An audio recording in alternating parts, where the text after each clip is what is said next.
Good morning. It's Sunday morning. Sunday morning up with the lark. I think we'll go for a walk in the park. Hey, it's a beautiful day. Anyway, it's Sunday. And one of the things and it's always funny because sometimes some of the Celtic videos never really get the views that they deserve from the Celtic fans. But this morning I'm going to listen to what John Kennedy said to Celtic TV. He was asked about the finish to last season. It was good. I think the finish was strong. I think with the challenges through the season, at different points, whether it be injuries or form at times, but the players, they're a great bunch. I've said that all along. They're a terrific bunch to work with. They're, very honest, very hardworking, and I think we just kind of stuck to what we know. We kept the message the same. We kept working hard in training, and I think in that last period of the season, we kind of get in our stride and. We get everybody back fit, and the team started putting in really strong performances, and we finished really strongly. So, and that's what it was about. I think the manager had mentioned several times in his press and interviews and stuff he'd done was, we've had a few challenges, but it's how we finish, and we're ready for that. So, a lot of the work we've done early in the season, was to prepare the team for the final run-in, which it always is, and that's why our pre-season and starting today is really important for us because it's not just preparation for the start; it carries you all the way through the season. So I think we've seen the kind of work that was done early, come through later than we expected. But it all fell into place nicely towards the end, and the players finished off a really positive season. They did that. They finished off a fantastically good season. It was a cracking end to the season. Let's talk about it for a minute because it was a cracking end to the season. Obviously, getting to Hampden and beating them at Hampden was absolutely fantastic. And the football, let's all admit it, the football at the last quarter of the season was, we were all asking ourselves, where had that football been all season? And when you look at the injuries and players that had been out all season and the start of the season, let's hope we don't have a start to the season like we did last season with so many players out injured, because it really affected us. And it's interesting to know that, I mean, Celtic have spoke about this before, the fact that they do have this method of going through a training regime to make sure that players are all at their optimum fitness for the final quarter of the season, because it's the money making end of the season. That's when things are won. Nothing's won at the beginning of the season. People are always saying, oh, we've dropped points in October, but nothing's won in October. Nothing is won in October. You do everything correct the last quarter of the season, and you're putting yourself in a fantastic position. And that's what I like about Celtic, and that's what really gets us going, is making sure we all want to see us winning week in, week out, and winning comfortably. And I think we were spoiled under Brendan Rodgers his first time round, that we were sort of able to do that on certain times when we went through the season unbeaten. But last season it did have its up and downs. And let's see what else John has to say. Then asked about Flag Day and the fixtures for the upcoming season. I think it is. It's a kind of two things. It's a kind of to celebrate the achievement of the previous season, which is always nice.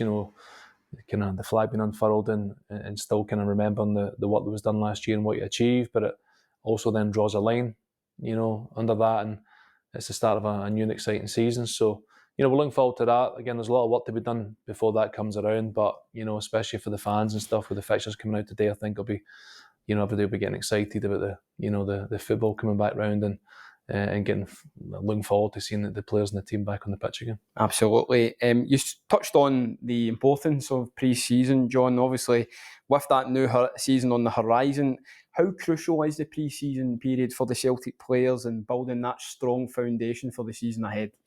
One thing before John does speak is, normally Celtic will take a European pre-season training camp. Celtic are not going to a European pre-season camp this season.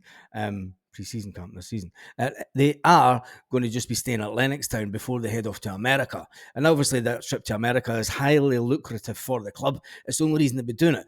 It is sad that they weren't getting as many sort of European trips pre-season, because it is always good as fans to go to these European games. But it does give fans in the United States of America an opportunity to see Celtic. Yeah, it's important for us. It's probably the time of year where you can get the most work kind of into them, both physically and in terms of ideas and different things you want to work on for the season. We've always found that, when we have a strong pre-season, the players that have a strong pre-season, it kind of protects them in the season, especially when the games come thick and fast and the schedule gets, challenging and tiring. Then you kind of look back at your pre-season when you've had a strong first pre-season. It prepares you best for that. There'll obviously be challenges out with that, which are with your control, but this is a time when we can get as much work as we can in without having to protect them for getting into games and make sure they're kind of performance ready. It's pretty much now we get as much work in as we can, get our new ideas into them, and also refresh the things we do well. And then, in pre-season, there's always a few fresh faces that come in. Well, there you go. You said it exactly. Where's the keeper? Where's the goalkeeper? Where's the defender? Where's the left back? And where's the striker? And it is a question. We need to get these players in now. John Kennedy has just said it is the most important time of the season. The players that get a good pre-season with the club are the ones that tend to do well at the club. Ones that come in halfway during the season, they're missing out on that pre-season. I can see Celtic fans all cringing just now saying, where's the fucking players? Spend the cash. And go out and, so it's about getting the kind of the team bond back, getting the players working together again. Obviously enjoyed the break, which they well deserved. You'll have a challenge of, international players coming at different points, but it's a good time of year. I always enjoy this time of year because you get lots of contact time with the players, you get lots of work in, and it prepares you well for the season ahead. So yeah, we look forward to it. The team has fixtures against Ayr United in Queen's Park before the trip to America. What kind of tests and preparation do those matches give the squad, John? Yeah, it's a bit different for us this year. We normally maybe go away to Austria, last year in Portugal, and kind of had a camp out there and started the games. Whereas obviously when we were going to the States, we just thought, well, we've got a great facility here. The way the players are kind of filtering back in, it was probably best that we kind of base ourselves here for a couple of weeks before we head off. So, with that, then gives a chance to play, more local games here in Scotland. Again, the fans will get to see that. There's not any fans getting into one of these pre-season games, John. The teams in Scotland, it gives them an opportunity, for us to visit their grounds and play in their stadiums as well. And, so it'll be good for us. And again, it's just that the building blocks, we'll get the work in with the training. But again, there comes a point when you have to start getting the match time because it's a different type of fitness. It's a really important kind of phase when you start the games, where you start getting in that match routine, the prep for the games and how you prepare for the games, how you can execute how you want to play. And then the review process starts with that as well at that point. So it's important for us, regardless of the opposition, we get the minutes in early doors. And obviously when we know we go to the States, we've got some challenging games, which is, again, another step forward and will be great preparation for the season.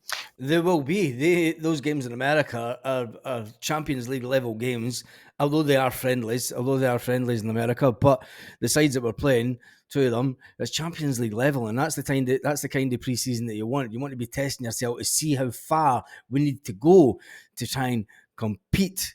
Not even just compete, just try and get some kind of decent result, I suppose, in Europe.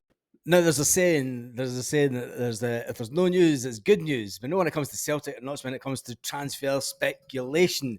Let's dive into some of the Celtic headlines this morning, and I'm going to just go through the headlines as I see them. And I'm not going to read too much into it because, let's face it, Celtic are doing everything behind closed doors. There's very little, nothing at all, getting leaked from Celtic. But this is some of the headlines this morning. Obviously, Brendan Rodgers is an elite manager. He needs to be backed, is one Celtic blog. Pundit urges Celtic to pursue a statement signing. He's of 30 million. Celtic aren't going to go anywhere near a £30 million player to replace Joe Hart. It just isn't going to happen. It's not going to happen at all. So it's another Rocco Vata.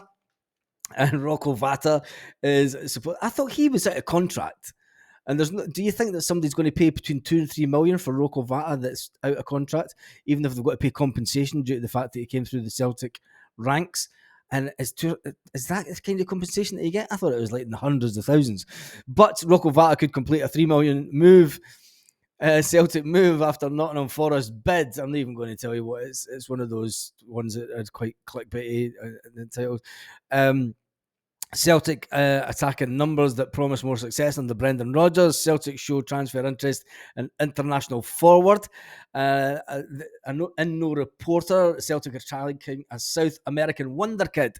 Now, I did speak around this in another video. Celtic have been tracking a lot of youth players, and it seems to be the way that Celtic are finally going to go. They're finally going to start buying a younger age to get them in to the B team, the under 18s and the B team, and then put them into the academy so that they come through into the first team, rather than going buying prospects that we know are not going to make it. It's like, if you get them at a good enough age, and then, if you're going to sell them on for a couple of million, then do that. But David Friel says, the sources in February says that Celtic are linked with Costa Rica wonder kid, an 18-year-old who's earned a Copa America call-up.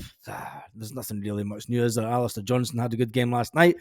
And, Adam Ida's story keeps on just going along nicely. It's not much to talk about this morning, really. If you watched the Euros last night, what about Switzerland? What about Switzerland putting out Italy? And you've got to feel for Denmark. You've got to feel for Denmark, because Denmark had a goal chopped offside that shouldn't have been. VAR is just, they need to do something with VAR. And I felt really sorry for Denmark. But Switzerland gets through against Italy, go through against Italy. Shows you how bad Scotland are, when Scotland should have really been beating the likes of Switzerland. Anyway, on that note, have a fantastic Sunday, Celtic fans all around the world, wherever you are.